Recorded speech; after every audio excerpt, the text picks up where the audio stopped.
The moment the airplane dropped, I knew I was about to lose the one person I had spent my entire life pretending I didn't love.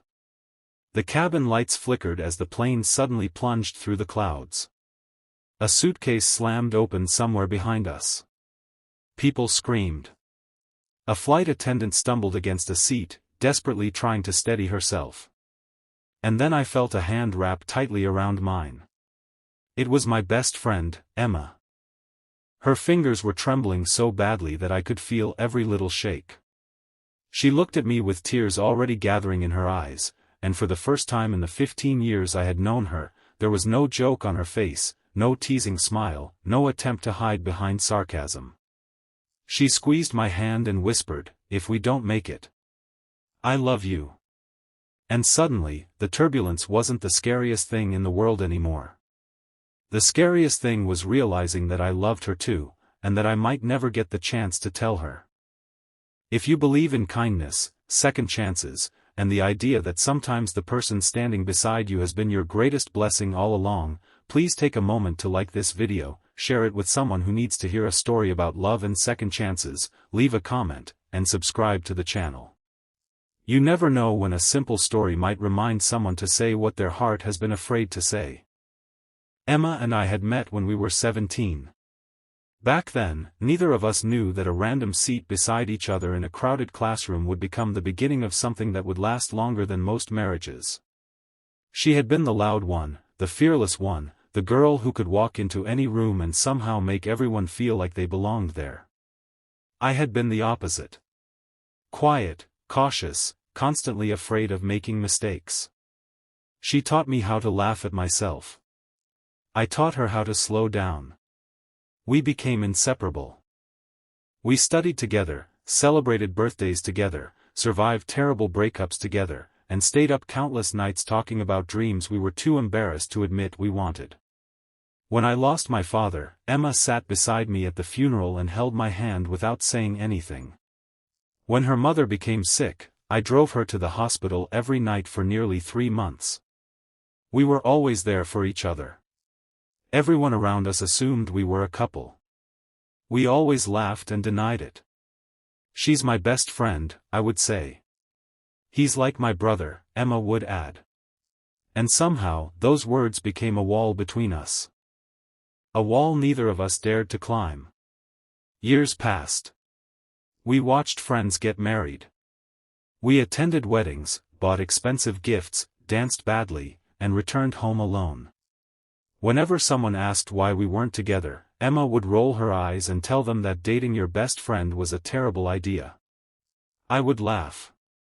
But secretly, every time she said it, something inside me hurt. Because I knew the truth. I had fallen in love with her years ago. I just didn't believe I was allowed to. Emma had always dreamed of traveling. So when she called me one rainy evening and told me she had booked 2 tickets to Lisbon for us, I agreed immediately. We had talked about taking that trip since college, but life had always found a way to interrupt us. This time, we were finally going. The morning of the flight, Emma arrived at my apartment carrying 2 suitcases and a ridiculous amount of snacks. She was wearing a blue jacket, white sneakers, and the same crooked smile she had worn since she was 17. She looked happy. Really happy. And I remember thinking that maybe this trip would finally give me the courage to tell her. But then, at the airport, she casually mentioned that she had met someone. His name was Daniel. He was kind, funny, successful, and, according to Emma, actually ready for a relationship. I smiled and congratulated her. Inside, I felt something crack. She told me she wasn't sure where things were going, but she liked him. I spent the next hour pretending I wasn't devastated. I told myself that her happiness mattered more than my feelings. That was what best friends did. At least, that's what I believed. We boarded the plane that afternoon. We sat beside each other, just like we had on our first flight together years earlier. Emma fell asleep against the window while I stared at the clouds. I watched her sleeping face and wondered how many years I had wasted being afraid. Maybe I should have told her.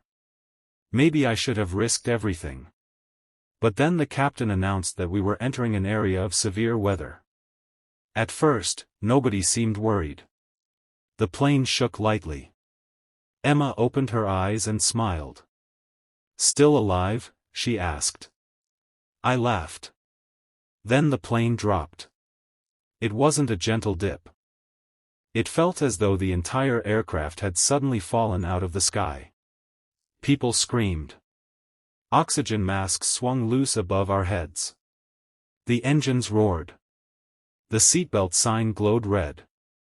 Emma's hand immediately found mine. And then came the second drop. Harder. The plane tilted violently, and for a few terrifying seconds, I couldn't hear anything except the pounding of my heart. I looked at Emma. She wasn't joking anymore. She was crying. And that's when she said the words I had spent years secretly dreaming of hearing. "If we don't make it, I love you." For a moment, everything became strangely quiet. Not because the plane had stopped shaking. It hadn't. But because my entire world had narrowed down to her hand inside mine. I stared at her, unable to speak. She squeezed harder. "I've loved you for years," she whispered. "I was just too scared to lose you." I wanted to tell her that I felt the same. I wanted to say that I had loved her since the first time she made me laugh when I was having the worst day of my life. But fear had controlled me for too long. And now, with the aircraft shaking around us, I finally understood something. There would never be a perfect moment. There would only be moments. And sometimes, you had to be brave enough to use them. I leaned closer and told her the truth. I told her that I loved her. I told her that every relationship I had ever avoided was because some part of me had always been comparing those women to her. I told her that whenever she talked about another man, I smiled because I wanted her to be happy, even though it quietly broke my heart. She cried harder. Then she rested her forehead against mine. The plane dropped again. We both screamed. But neither of us let go. The turbulence continued for what felt like an eternity. People prayed. Some cried. Others held hands with strangers. The flight attendants stayed strapped into their seats, waiting for the storm to pass. I kept my eyes closed. Emma kept holding my hand. And somewhere between fear and hope, I realized something beautiful. We had spent 15 years waiting for life to give us permission to love each other. It never had. We had simply been too afraid to take the chance. Eventually, the shaking began to weaken. The clouds opened. Sunlight spilled through the windows. The captain announced that we had passed through the worst of the weather. The cabin erupted in a strange mixture of laughter, crying, and relieved applause. Emma looked at me. Her eyes were swollen from tears. Mine probably were too. She smiled. Neither of us mentioned Daniel. Neither of us talked about Lisbon. We simply held hands. When we finally landed, we sat in our seats long after everyone else had left. Neither of us wanted to move. Because we both knew that stepping off that plane meant returning to normal life. Except nothing was normal anymore. At the airport, Emma stopped near the baggage carousel. She looked at me and asked if I meant what I had said. I told her I did. Then she asked the question that scared me more than the turbulence ever had. What happens now? I didn't have an answer. Love doesn't magically solve everything. We had 15 years of friendship behind us. There were fears, expectations, misunderstandings, and the possibility that changing our relationship could destroy everything we had built. But there was one thing I finally knew. I would rather risk losing the comfortable version of us than spend the rest of my life wondering what might have happened. So we decided to try. Slowly. Honestly. No promises about forever. No dramatic declarations. Just two best friends willing to discover whether the love they had hidden for years could become something more. The first few months were awkward. We had our first date and laughed nervously through half of it. We held hands and felt like teenagers. We argued over where to eat. We discovered that being best friends did not automatically make us perfect partners. But it also made us incredibly patient with each other. We already knew each other's wounds. We already knew each other's dreams. And, most importantly, we already knew how to stay. 2 years later, we returned to Lisbon. This time, we weren't traveling as best friends who were secretly in love. We were engaged. Emma wore the same blue jacket she had worn on that terrifying flight. We walked through the same streets we had once dreamed about visiting.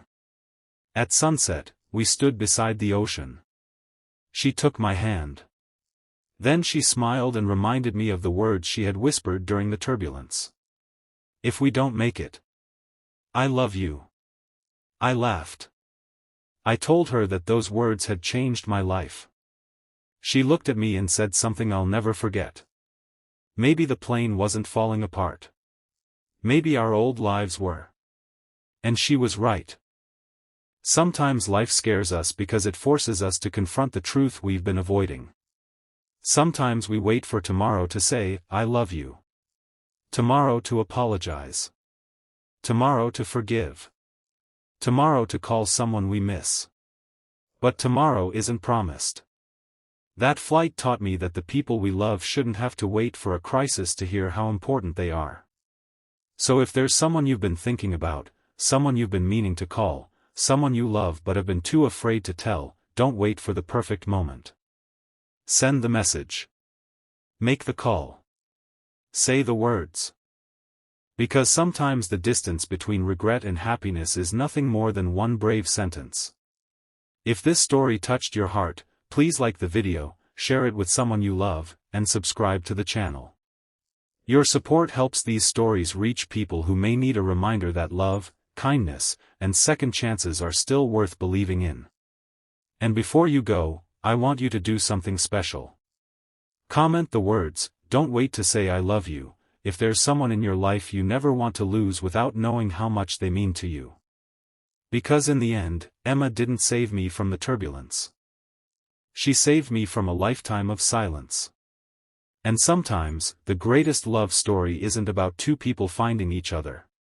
It's about two people finally finding the courage to admit they were never truly lost.